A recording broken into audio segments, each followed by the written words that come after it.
Guys, welcome back to YouTube channel. My name is Disha. And I am guys, आज हम एक ऐसी video पे रिएक्ट करने वाले हैं जिस पे हमने सोचा था कि ईद से पहले रिएक्ट करेंगे, बट अब हम रिएक्ट कर रहे हैं अभी रिएक्ट करेगा। वैसे तो ईद परसों थी, but Yes. Still we are reacting on it. So video का टाइटल जो है दैट इज कुर्बानी क्यों करते हैं। मुझे सबको पता है कि अभी बकरीद थी परसों, तो So, अभी इस वीडियो में हम देखने वाले हैं कि एक्चुअली में जो रीजन है कुर्बानी के बिहाइंड वो क्या होने वाला है। ज्यादा बड़ी वीडियो नहीं है, 6 मिनट्स की वीडियो है और इसमें हमें पता चल जाएगा कि the main reason I already behind know it, but maybe most of our viewers don't know, and Disha also don't मेरे को know. भी नहीं पता, तो अभी मेरे को भी पता चल जाएगा कि रीजन क्या है एक्चुअली, सोल Exactly. रीजन। तो अभी इस वीडियो पे रिएक्ट करते हैं। If you new to our channel guys, तो आप हमें जरूर सब्सक्राइब करें एंड लाइक भी कर दे हमारी वीडियो इफ यू वांट, अगर आपको अच्छा लगे हमारी वीडियो। सो अभी बिना बातें करते स्टार्ट करते हैं।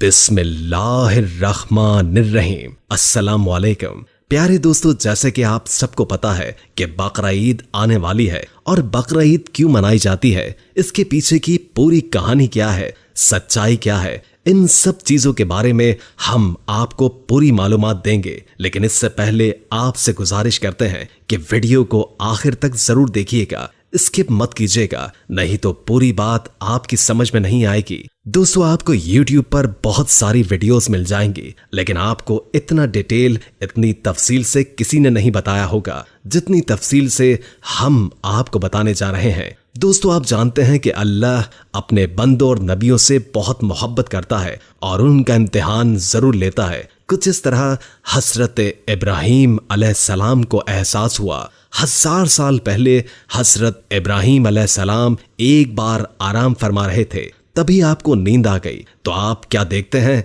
कि अल्लाह ताला फरमाता है, जिसका मफहूम यह है कि ए इब्राहीम, अपनी सबसे प्यारी और अजीज चीज को मेरी राह में कुर्बान करो। चुनाचे सुबह हुई तो आपने सोचा कि नबी का ख्वाब कभी गलत नहीं हो सकता, झूठा नहीं हो सकता। तो आपके पास काफी तादाद में उस वक्त ऊंट हुआ करते थे। आपने 100 ऊंटों की कुर्बानी दे दी। फिर अगली रात में गैब से आवाज आई कि ए इब्राहीम, अपनी सबसे कीमती चीज को कुर्बान करो। तो फिर दूसरे दिन आपने 200 ऊंटों की कुर्बानी दे दी। फिर तीसरे दिन गैब से वही आवाज आई। तो आप सोचने लगे कि मेरी सबसे प्यारी चीज तो मेरा फर्जंद है, यानी मेरा बेटा इस्माइल है। आप सोचने लगे कि अल्लाह कहीं ये तो नहीं देखना चाहता कि मैं सबसे ज्यादा अपने फर्जंद से प्यार करता हूं या अपने खालिक हकीकी से। जब ये बात आपके जहन में आई तो आपने इरादा कर लिया कि अपने अजीज को राह खुदा में कुर्बान कर दूंगा। फिर आपने हजरत हाजरा अलैहिस्सलाम से कहा कि ए हाजरा, मेरे बेटे को गुस्ल कराओ, नए कपड़े पहनाओ और खुशबू लगाकर बिल्कुल उसको तैयार कर दो, दूल्हा बना दो। आज हम अपने दोस्त के घर दावत में जा रहे हैं। बीबी हाजरा खुश होकर अपने बेटे को तैयार करने लगी। फिर हजरत इब्राहीम अलैहिस्सलाम अपने बेटे को लेकर फलस्तीन से मक्का की तरफ रवाना होने लगे। तो शैतान आया और बीबी हाजरा से कहने लगा, ए हाजरा, तुम्हें पता भी है कि तुम्हारे बेटे को दोस्त के यहाँ नहीं बल्कि तुम्हारे बेटे इस्माइल को मारने के लिए ले जा रहे हैं। तभी हजरत हाजरा ने कहा कि मैं अपने हजरत इब्राहीम अलैहिस्सलाम को अच्छी तरह से जानती हूँ, भला एक बाप अपने बेटे को क्यों मारेगा। शैतान ने कहा, इब्राहीम ने ख्वाब में देखा है कि अल्लाह की तरफ से तुम्हारे बेटे को कुर्बान करने के लिए ले जा रहे हैं। तो बीबी हाजरा फख्र से कहने लगी कि शैतान, तुम पर लानत हो, अगर मेरा बेटा अल्लाह की राह में कुर्बान होने जा रहा है तो एक इस्माइल क्या, ऐसे हजारों बेटे अल्लाह की राह में कुर्बान हो जाएंगे। फिर शैतान हजरत इस्माइल अलैहिस्सलाम के पास गया और बोला, तुम्हें पता भी है कि तुम्हारे बाबा तुम्हें कहाँ ले जा रहे हैं, तुम्हें वो अल्लाह की राह में कुर्बान करने के लिए ले जा रहे हैं। हजरत इस्माइल अलैहिस्सलाम ने जवाब दिया कि अगर मैं अल्लाह की राह में कुर्बान हो जाऊं तो इससे बड़ा खुशनसीब कौन होगा। फिर शैतान यही सवाल लेकर हजरत इब्राहीम अलैहिस्सलाम की तरफ गया और कहा कि तुम अपने बेटे को क्यों कुर्बान कर रहे हो, तुम्हें पता भी है कि तुम्हारी कुर्बानी कबूल होगी या नहीं।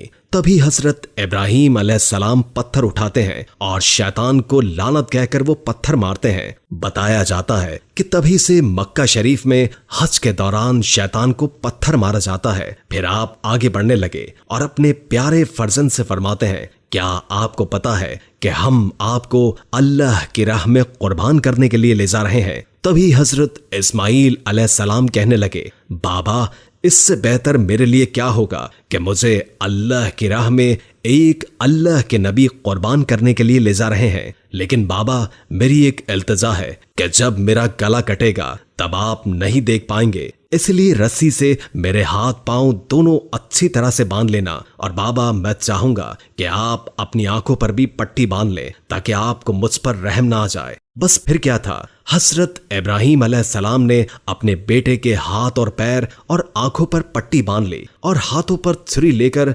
आसमान की तरफ देखा और कहा कि ऐ अल्लाह, अगर तू मुझे 1000 इस्माइल देता तो हजारों इस्माइल को तेरी राह में कुर्बान कर देता। ये कहकर गर्दन की तरफ छुरी ले जाने लगे तो अल्लाह ने फरमाया कि ऐ जिब्रील, जाओ जन्नत से एक जानवर लेकर जाओ और इस्माइल को हटा दो और उसकी जगह इस जानवर को रख दो। इब्राहिम अपने इम्तिहान में पास हो गया है। जैसे ही आपने छुरी को फेरा, फेरते ही जो खून बहने लगा तो आपने अपनी आंखों से पट्टी खोली तो क्या देखते हैं कि आपका बेटा सही सलामत है और उनके साथ खड़ा है। नीचे देखा तो एक दुम्बा, जिनको हम भेड़ कहते हैं, वो हजरत इस्माइल अलैहिस्सलाम की जगह पे कुर्बान हो चुका है। हजरत इब्राहिम अलैहिस्सलाम ने अल्लाह का शुक्र अदा किया और गैब से आवाज आई, ऐ इब्राहिम, ये इम्तिहान ता कयामत याद रखा जाएगा और तेरी सुन्नत को ईमान वाले हर साल याद रखेंगे, अल्लाह की राह में कुर्बानी पेश करेंगे। तभी से ये सिलसिला जारी हुआ। ईद के 70 दिन बाद यानी 2 महीने 10 दिन के बाद बकरा ईद मनाई जाती है। हिंदुस्तान, पाकिस्तान, बांग्लादेश और तमाम देशों में 3 दिन तक ये त्यौहार मनाया जाता है, जिसमें दुम्बा, बकरा, गाय, ऊंट और हलाल जानवरों को ज़िबा किया जाता है और कुर्बानी के गोश्त के 3 हिस्से बनाए जाते हैं। पहला हिस्सा गरीबों मिस्कीनों के लिए, दूसरा हिस्सा रिश्तेदारों के लिए और तीसरा हिस्सा अपने घर के लिए किया जाता है। बकरा ईद को ईद उल अज़हा भी कहा जाता है। जो लोग कुर्बानी कर रहे हैं वो लोग खास गरीबों को जरूर तकसीम करें। अल्लाह हम सबको अमल की तौफीक अता फरमाए और हम में से जो कोई कुर्बानी कर रहा है उसकी कुर्बानी कबूल फरमाए, आमीन। उम्मीद है कि आज की वीडियो आपको अच्छी लगी होगी। अगर वीडियो अच्छी लगी हो तो लाइक करके हमारे चैनल को सब्सक्राइब कर दें और बेल आइकॉन को क्लिक कर दें ताकि हमारी नई आने वाली वीडियोस का आपको पता चलता रहे। अगर जिंदगी रही तो एक और वीडियो के साथ इंशाअल्लाह हाजिर होंगे।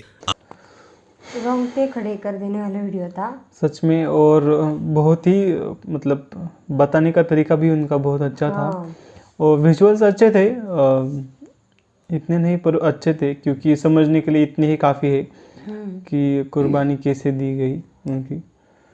फिर भी अल्लाह की वजह से वो बच गए, मतलब अल्लाह की वजह से बच गए, मतलब वो अल्लाह ऐसा नहीं चाहते थे कि उनकी कुर्बानी हो, लेकिन वो सिर्फ उनका इम्तिहान ले रहे थे।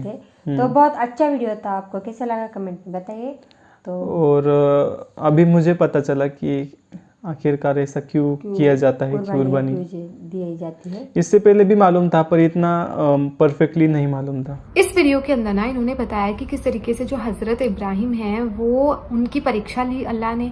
उन्होंने उनके प्यारे बेटे हज़रत इस्माइल की कुर्बानी लेने के लिए उनसे बोला, ठीक है। एंड वो अल्लाह की मोहब्बत में इतने मतलब डेडिकेटेड थे और उस परीक्षा में डेफिनेटली पास हो ही गए वो, क्योंकि वो अपने बेटे को भी वो अल्लाह की जो उनको बोला गया था कि उसकी कुर्बानी दो, वो देने के लिए रेडी हो गए। एंड किस तरीके से अल्लाह ने भी उनके बेटा भी बख्श दिया एंड उनको इम्तिहान में पास भी कर दिया। तो ये किस्सा अपने आप में हमें दिखाता है कि अल्लाह जो है, अगर हम उनसे इतनी मोहब्बत करते हैं तो वो भी हमसे उतनी ही मोहब्बत करते हैं और वो कभी भी हमारा बुरा नहीं करेंगे, वो हमसे कभी कोई चीज़ ऐसे छीनेंगे नहीं। सो आई होप आप लोग सलाम की कुर्बानी का वाक्य है, और ये वाक्य मुझे पता था क्योंकि मैंने मोहम्मद सबके लिए सीरीज देखा था ना, उसमें ये तो आ गया था कि जब वो मारते हैं, जब वो मतलब अल्लाह की वो सोचते हैं कि मुझे सपना दिख रहा है और सपने में अगर मुझे मेरा बेटा बार बार ऐसे जाता हुआ दिख रहा है तो इसका मतलब है कि मुझे मेरे बेटे की बलि लेनी है। और इसके लिए एक बाप का कलेजा कितना कितना मतलब पक्का चाहिए। एक बाप का कलेजा अपने बेटे की खुद कुर्बानी करना जा रहा है, मतलब कि ऐसा तो रियल लाइफ में कोई भी नहीं करेगा, चाहे अल्लाह कितना भी नाराज हो जाए, चाहे बंदे को नरक ही मिल जाए, बट फिर भी बंदा नहीं करेगा। लेकिन उस टाइम पे उन्होंने किया था क्योंकि वो थे एक सच्चे नबी, ठीक है, जिसकी बदले उनको अल्लाह एक तरीके से आप बोल सकते हो परख रहे थे। और अल्लाह ने उनको क्या किया, अल्लाह ने उस जगह पे मेमना भेज दिया, यानी कि बकरी को भेज दिया, जिसके लिए आजकल वो मनाते हैं ना, क्या बोलते हैं, ईद होती है जब मुस्लिम्स लोगों की, और तो वो लोग उसको बकरे को काटते हैं और वो उसी चीज़ को जो पुरानी परंपरा है उसको फॉलो करते हैं, ये मुझे पता है। अच्छी लगी वीडियो जिस तरह से वो लेके गए अपने बेटे को, क्योंकि उनसे 3 बार पूछा, मतलब तीसरी बार उन्हें समझ आया कि अच्छा मेरी प्यारी चीज़ सबसे ज़्यादा क्या है, मेरा बेटा, और उन्होंने सेकंड थॉट भी नहीं दिया उस चीज़ को, और वो गए घर और इस्माइल को पूरा तैयार वगैरह करके लेकर गए। और मेरे को सबसे अच्छी चीज़ जो लगी मेरे को वो ये लगी कि जब इस्माइल से जब उन्होंने ये पूछे ये चीज़ कि मैं तुम्हें लेके जा रहा हूँ, और उनका जो रिएक्शन था, उन्होंने बोला कि मैं तो खुशी खुशी कुर्बान हो जाऊंगा, और उन्होंने ऐसा बिल्कुल भी ऐसा कुछ मेरे को जैसा लगा था वैसे उन्होंने कुछ भी रिएक्ट नहीं करा।